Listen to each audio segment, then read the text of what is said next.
मेरे बच्चे, मेरा संदेश प्राप्त होने का अर्थ है कि मैं बताना चाहती हूँ कि बहुत हुआ। उन लोगों ने तुम्हें जितना परेशान करना था वो कर चुका, लेकिन अब नहीं। अब मैं उन सब को सज़ा दूंगी और सबक सिखाऊंगी। उन सबको अब रोना पड़ेगा।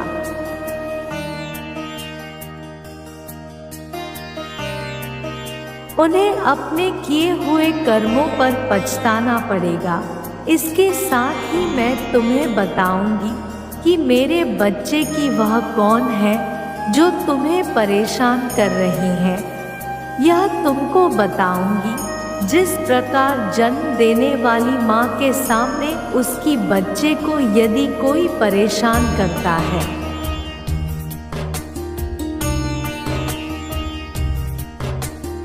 तो उसकी माँ परेशान करने वालों को अवश्य ही दंड देती है और अपने बच्चों की रक्षा करती है। कोई कुछ कहे तो माँ से बर्दाश्त नहीं होता, क्योंकि माँ की ममता बहुत ही ज़्यादा गहरी होती है अपने बच्चे के प्रति। उसी प्रकार मेरी ममता तुम्हारे लिए बहुत ज़्यादा गहरी है।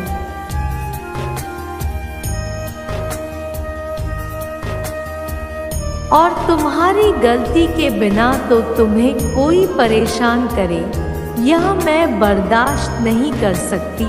मेरे क्रोध का उस व्यक्ति को सामना करना ही होगा जिसने तुम्हारे साथ गलत किया होगा। उसको तुम्हारी माँ अवश्य ही दंड देगी।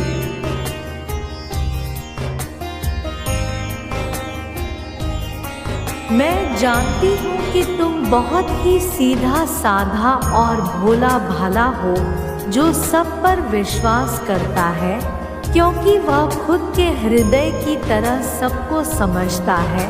मेरे प्यारे बच्चे, तुम किसी के साथ छल कपट नहीं करते, तुम किसी के साथ गलत नहीं करते।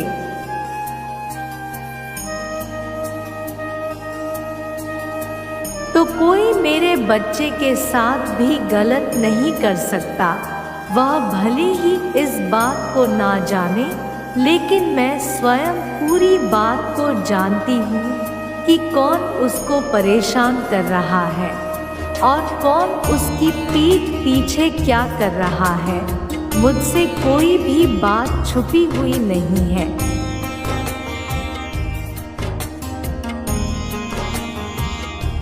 लेकिन गलती करने वाला यह बात भूल चुका है कि वह जो कर रहा है वह मेरी नज़रों से बचा नहीं है। शायद वह भूल गया है कि यदि उसके अच्छे कर्मों का फल मैं बहुत अच्छा देती हूँ, तो यदि वह तुम्हारी यानी मेरे बच्चे के साथ गलत कर रहा है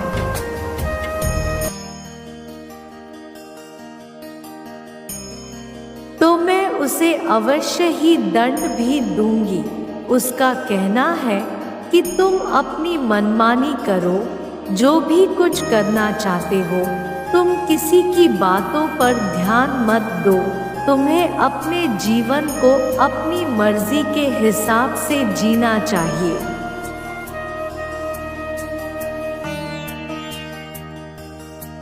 उसकी कही हुई यह बात कि तुम पैसे अपनी मर्जी के हिसाब से खर्च करो और खूब खर्च करोगे तो वह तुम्हें बर्बादी का एक रास्ता पर ले जाने का उसका प्रयास है, जिससे कि तुम बर्बाद हो जाओ। उसका यह कहना कि तुम्हें काम करने की क्या ज़रूरत है।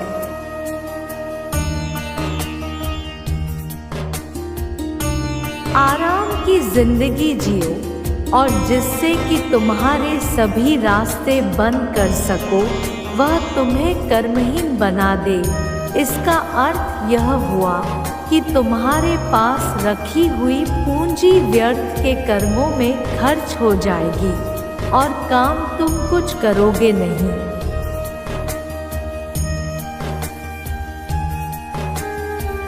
तो तुम अपने आप ही अपने स्तर से बहुत नीचे चले जाओगे और तुम्हारी हालात खराब हो जाएगी। जिससे कि तुम अपने जीवन में दर दर की ठोकरें खाने लगोगे, लेकिन तुम्हारे शरीर को मिले हुए आराम की आदत तुम छुड़ा नहीं पाओगे।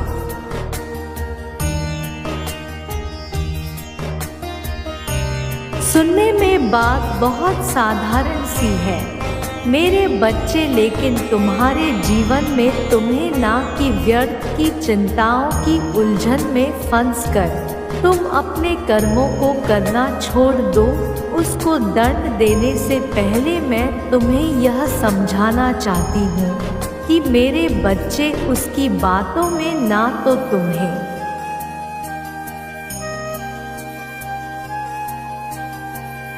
और ना ही जैसा वह कह रहा है वैसा तुम्हें करना है, क्योंकि तुम्हारा पूरा जीवन ही व्यर्थ हो जाएगा। तुमने जो पीछे अच्छे कर्म किए हैं वह सब व्यर्थ होने लगेगा, और लेकिन जो तुम्हें गलत रास्ता दिखा रहा है मैं उसे अवश्य ही दंड दूंगी।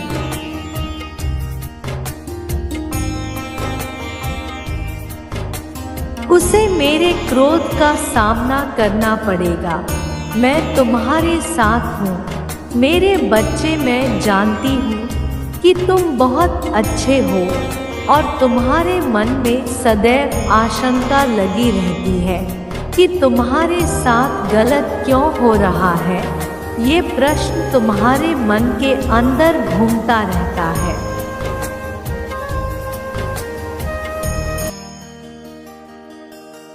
आज मैं यह प्रश्न का उत्तर दूंगी। तुम्हारे मन की हर शंका को निश्चित ही दूर करूंगी। तुम मेरी बोली हुई बातों पर विशेष ध्यान देना, क्योंकि बातों पर ध्यान नहीं दिया तो समझोगे नहीं। मेरे बच्चे, यह प्रश्न जरूर उठता होगा कि बुरे लोगों के साथ अच्छा क्यों होता है।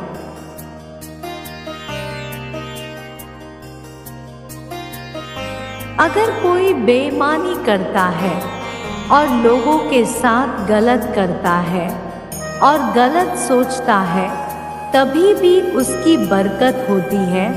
वही सबके साथ अच्छा करने वाले और भला सोचने वाले के साथ हमेशा बुरा होता है। ये एक ऐसा प्रश्न है मेरे हर बच्चे के दिल में आता है।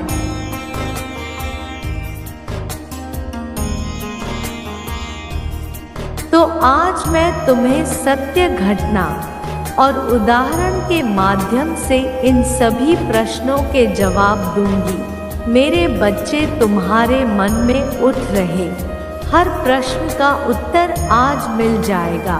मैं विश्वास दिलाती हूँ कि तुम्हारे मन की शंका नहीं होगी। बात पुराने समय की है।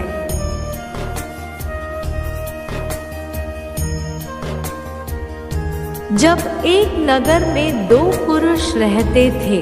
पहला पुरुष व्यापारी था जो बहुत ही अच्छा और नेक इंसान था। वह धर्म और नीति का पालन करता था, भगवान की भक्ति करता था और मंदिर जाता था। इसके अलावा वह हर तरह के गलत कामों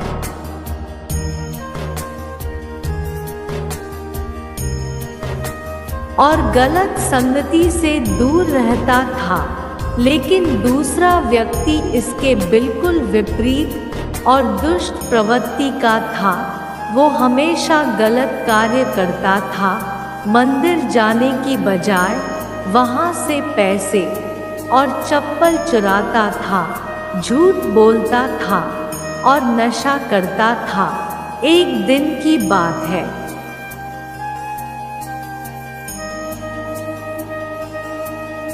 जब उस दिन बहुत तेज बारिश हो रही थी।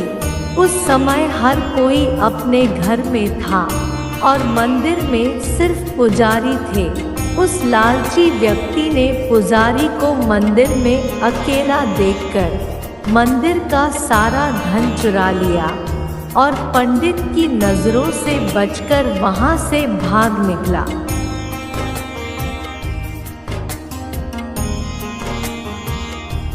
कुछ समय पश्चात वहीं पर वह वाला व्यापारी मंदिर में दर्शन के लिए गया तो उस पर चोरी करने का इल्जाम लग गया।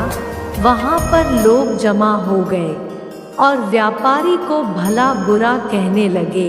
जैसे ही वह व्यक्ति मंदिर के बाहर निकला, उसको एक गाड़ी ने टक्कर मार दी।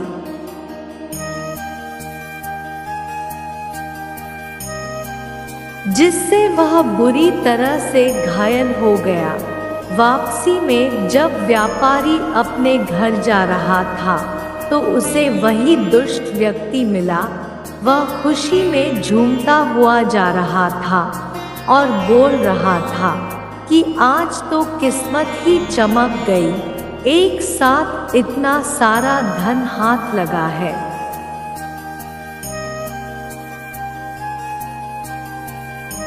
जब व्यापारी ने यह बात सुनी तो वह हैरान हो गया। उसने घर जाते ही अपने घर में मौजूद भगवान की सारी तस्वीरें निकाल दी और भगवान से नाराज होकर जीवन बिताने लगा।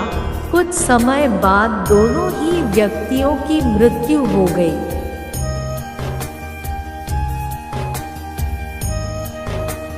और दोनों यमराज के सामने गए तो उस व्यापारी ने नाराज स्वर में यमराज से प्रश्न किया कि मैं तो सदैव ही अच्छे कर्म करता था, जिसके बदले मुझे अपमान और दर्द मिला, और इस अधर्म करने वाले दुष्ट को नोटों से भरी पोटली आखिर क्यों?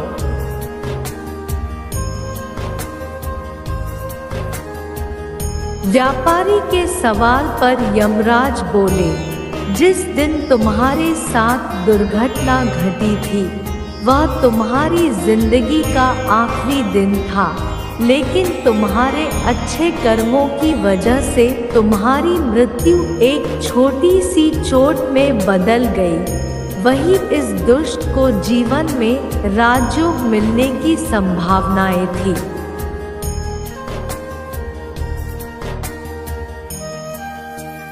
लेकिन इसके बुरे कर्मों के चलते राज्यों के एक छोटे से धन की पोटली में बदल गया। इस कहानी में मैं तुम्हें क्या किस रूप में दे रही हूँ ये तुम्हें समझ में नहीं आएगा, लेकिन अगर तुम अच्छे कर्म करते हो तो मेरी कृपा सदैव तुम पर बनी रहती है। मेरे बच्चे, तुम्हें कभी भी अपने कर्मों को बदलना नहीं चाहिए, क्योंकि तुम्हारे कर्मों का फल तुम्हें इसी जीवन में मिलता है, बस तुम्हें उसका पता नहीं चलता। मेरा आशीर्वाद सदा तुम्हारे साथ। अब मैं चलती हूँ, मैं फिर आऊँगी तुमसे मिलने।